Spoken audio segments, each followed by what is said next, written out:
Hi guys, welcome back to my channel. Today I have a very special treat for our Adoption Awareness series. I have one of my very good friends and mentors in adoption, Shannon Gross, here with me. Shannon Gross is amazing, guys. She has she has 3 adopted children, but she also has 6 biological children. So this woman has 9 children. That's a lot, isn't it? When you say it like that. It's a lot, yeah. Is she crazy? Not crazy at all.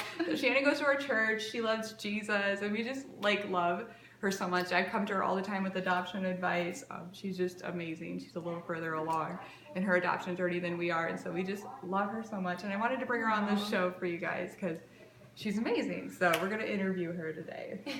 So sweet and weird at the same time because we're friends. We are friends, yeah.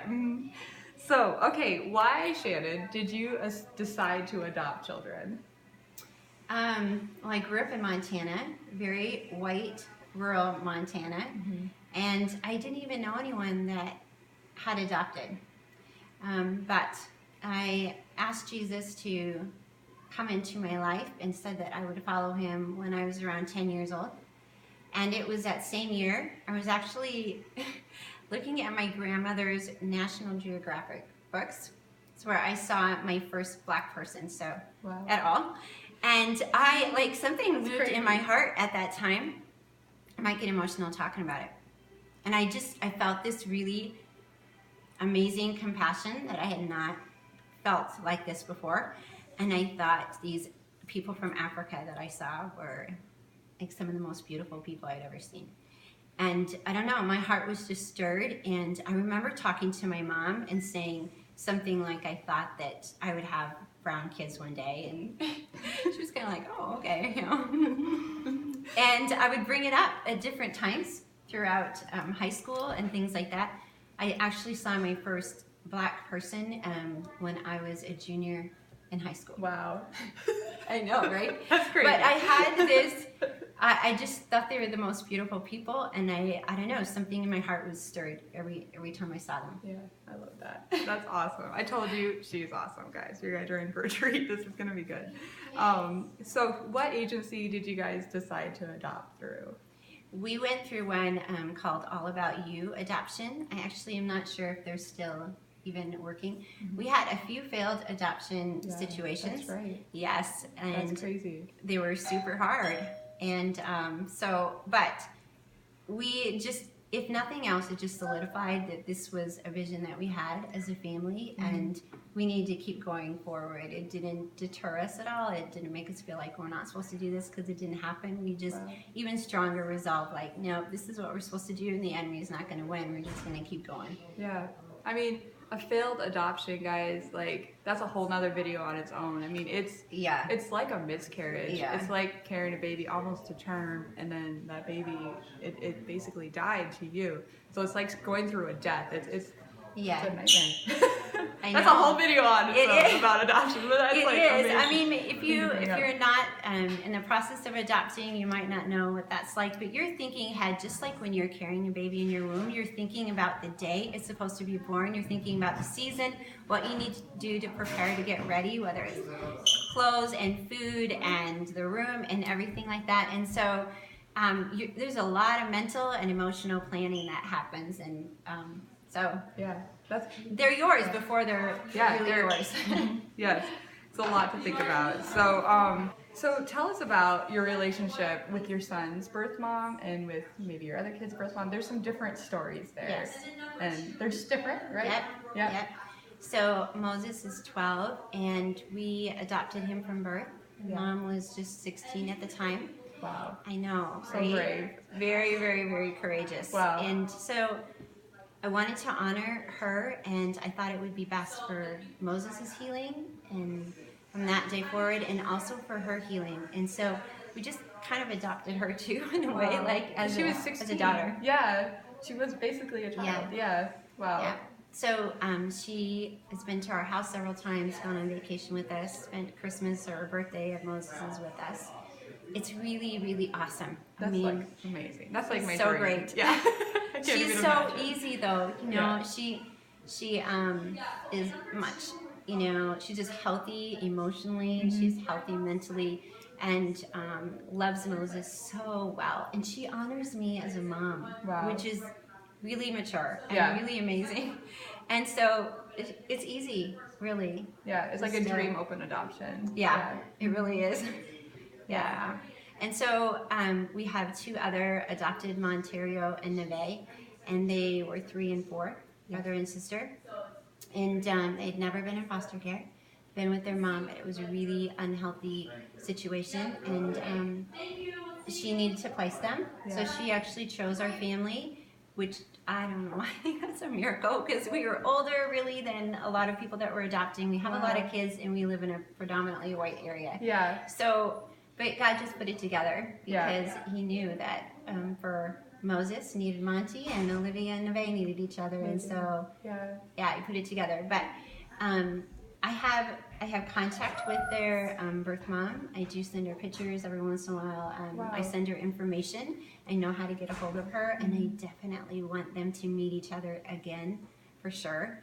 But as far as talking on the phone, it's just, it causes a lot of pain with Monty and Neve, and so I have to protect their hearts. And in this season, right now, maybe not forever. Now. No, I'm hoping not forever. You know, hopefully, Mom will get some things in her life like straightened out and just be able to be what she needs to be for them. So we are praying for that. Yeah, we would love it. Like I admire that the most probably about Shannon and her adoption stories is like her love for like her birth moms, like her children, and just her respect for them, and she always speaks like respectfully of them, and I just really like admire that. And it's so difficult as an adoptive mom to do that and be a sharer of that motherhood role. Mamas, we're like mama bears, you know, like we want to be that mama for our kids and protect them from anything that could hurt them or make them feel weird, but to go beyond that and to respect that is amazing. Thank you. It's so good. You know, I'm so proud of them because they really, I think they did one of the hardest things. I can't imagine. I can't either. I've tried to put myself in that position before, and they just had a different upbringing and different life, really, honestly, than I did. But they chose life. Wow. And so I have to honor that because it would have been much easier, I'm sure, to abort or, something else. So I honor the fact that they gave them life. Yeah. And that's that's amazing. You can tell your kids that and really praise them. Yeah. I love that. I do tell my kids, for both Moses, Monty, and Neve, I tell them that their birth moms made this decision out of love. And I don't know all the reasons why they made the decision, but I know that love was a factor. It had to be, yeah. Yeah, so that's what I tell them. I want them to know that they loved well. Yeah, super love. More parents to love you. We always tell our kids that. There's multiple parents that love you, and that's great. Yeah, It's complicated, though, for sure. Oh, I love that subject. Who thinks Shannon should start a YouTube channel? I do. We should talk about that. Okay, so just a couple more questions. We could talk all day with Shannon Gross, of course, but what is like one of the hardest things about adoption, and what is like the best thing about adoption? The hardest thing is just the pain that the kids might feel. And the challenges that they would go through. Especially with Monty and Neve, they had 3 and 4 years with their moms, so there's a lot of history, a lot of trauma, and it was really hard when we first got them. Very, very hard. A lot of emotional meltdowns and just terrified and night terrors and really tough stuff to work through, and it was just so hard to see that in little kids because they just don't deserve that, and you don't want them to feel any of that pain. So that's the hardest thing. So hard. We experienced similar things for sure. Yes, so hard. And you just want to you wish you could just take it away. Take it away. Yep. So they could sleep well. Held you as a baby and snuggled you and let you know how we cared for you. That's so hard. Best things. Oh my. there's just amazing things about it. I think it shows the love of the God our Father. And so even people that don't know us, I mean, I don't notice it as much anymore, but when you go to Walmart or out to eat and they think you have a birthday party every time. Yeah. I did. This is our family. Yeah. It's no party. But can we have free dessert? Yeah.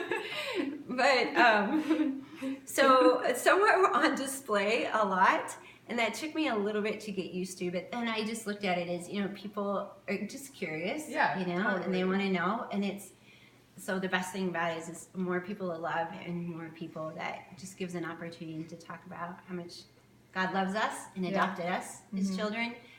I feel like it helps me relate a little bit more to just who God is in my own life. That's awesome.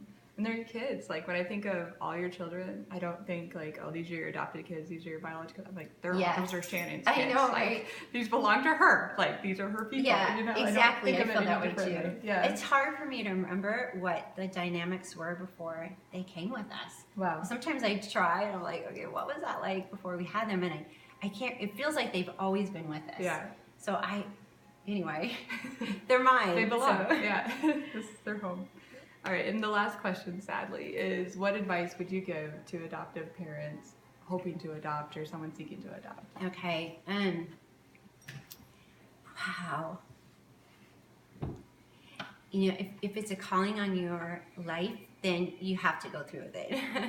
Yes. Yeah. I think we have similar stories. Like, when we were children, we were called to do it. But that's really. Yeah. I mean, life is, you feel like something's missing, you know, it's unsatisfying until that dream happens, until that dream comes true.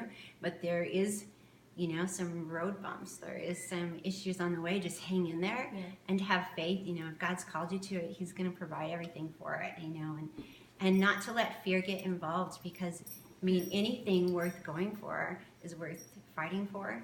And you're going to have to give something up. But in the end, it doesn't feel like you gave up really anything at all, because it's so worth it. So just hang in there and keep the faith, and just believe in the person that God's made you to be, that you really do have something to offer. And it's good. It's going to be good. Wow.